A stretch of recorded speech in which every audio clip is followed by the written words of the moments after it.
Comida. La comida de mi mamá. My mom was a wonderful cook. When my mom passed away at her funeral, I spoke a little bit, and one thing I said is that I will be hungry for my mother's food for the rest of my life, which is absolutely true. Now, you may think that it's because it's my mom, I'm prejudiced, and I'm thinking that my mom was such a wonderful cook, but that's just, me because it was my mother. But other people would say the same thing, that my mom was this wonderful cook and made all these great dishes and stuff like that. Okay? Peggy's mother and father came to California and stayed with us. Yeah, they stayed with us. And my mom cooked and stuff like that. And Peggy's mother said, well, Peggy's mother said that it's my mom's pots and pans, that she already knows how to cook in the pots and pans that she has had for many years. So that's why her food is so good. So then, my parents went to New York and stayed with Peggy's mother and father, Benny and Mary. And my mom cooked at their house using her pots and pans. And then Peggy's mother says, well, it's not her pots and pans because she made their food just as good as she did at her house right here. And friends of mine would come over, and it would be dinner time or something, and my mom would say, well, tell them to eat. And I would go, I was kind of jealous. I don't want anybody eating my mother's food. But my mom would say, I'd ask Mom, is there enough food? And she said, yeah, so let them sit down. All of them would say, you're such a lucky guy. You got your mom cooking this stuff, and it was great. Even like American guys. I had my friend John, and he came over a couple of times and ate. And he admitted my mom was a wonderful cook. My mom would make everything good. Everything. When you're a little kid, my mom would make a beef stew thing that my dad liked a lot. So she would make it often. And I was kind of getting sick of it, And even though it was good, you're a stupid little kid, you get sick of food. So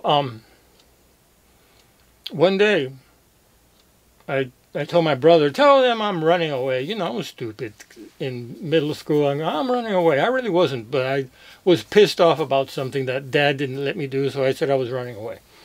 So I was over some people's house, and, they didn't cook. They didn't have food or whatever. So I was hungry. We always ate at 4:30. My dad came home from work at 4, and by 4:30 we were having dinner. And we were supposed to be there when Dad came from work to have dinner all together. That was, if you didn't do that, Dad would be pissed.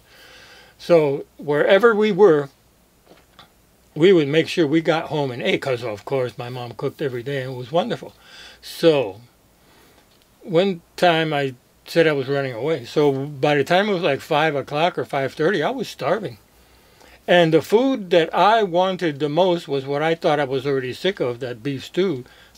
Carne con papa and rice and beans and stuff. And that's exactly what I wanted, But my mom made everything wonderful. Francis can get very, very close to the way Mom cooked. And when Francis came here, I asked her, and we went and got bacalao to make bacalao frito. And we went to this one store, and but they only had a couple of packages and stuff. So we went to this Bravo supermarket here in Florida.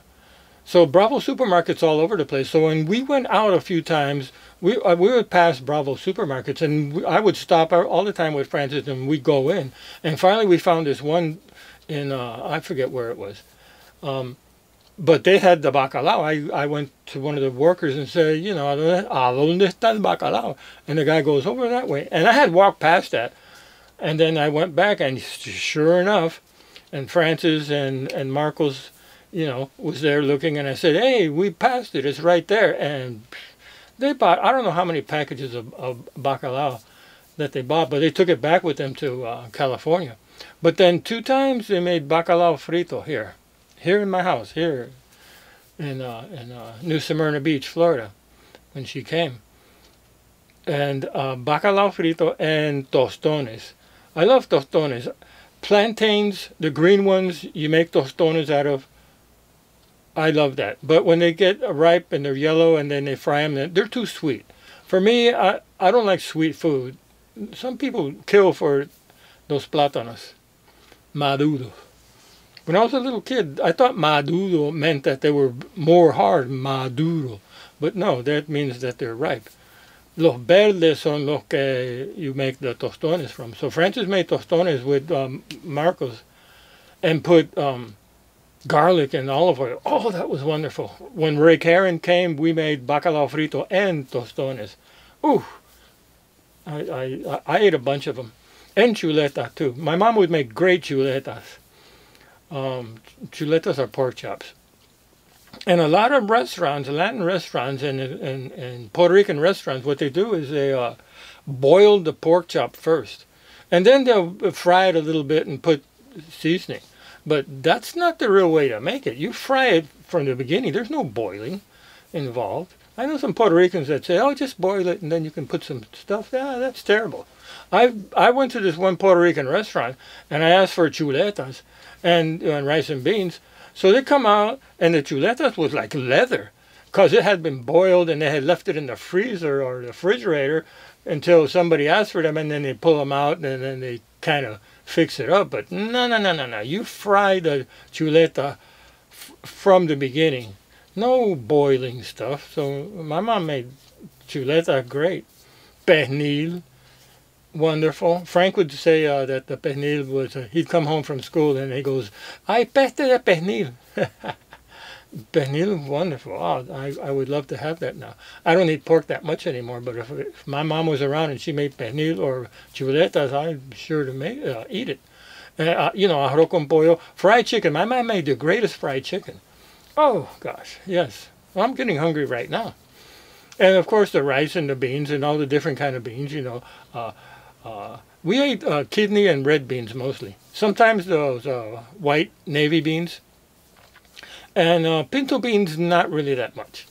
But the kidney beans and red beans mostly all the time. And white rice, and a salad and chuleta and aguacate. Oh, gosh, that was great. My dad used to like the bacalao boiled with potatoes and yuca and other things. I kind of didn't like that too much, but it was good. What else? Of course, Mom made great breakfast.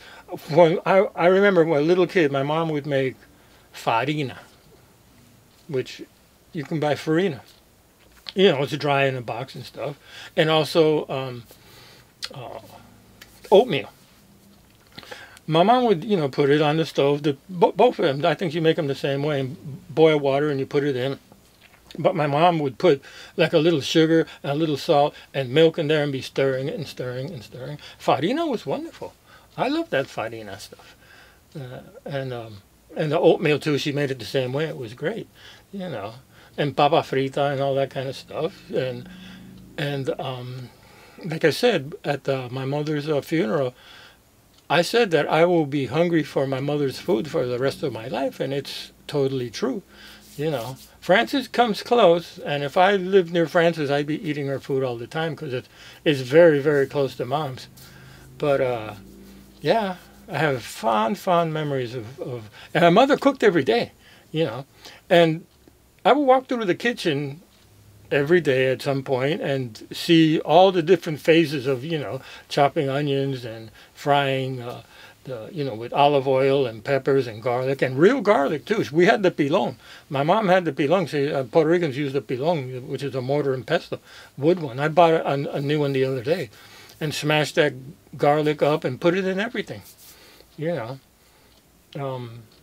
Wonderful. Yes, my mom's food. And other people would admit that my mom was a great cook, so it wasn't just me saying it because it was my mother. It was true.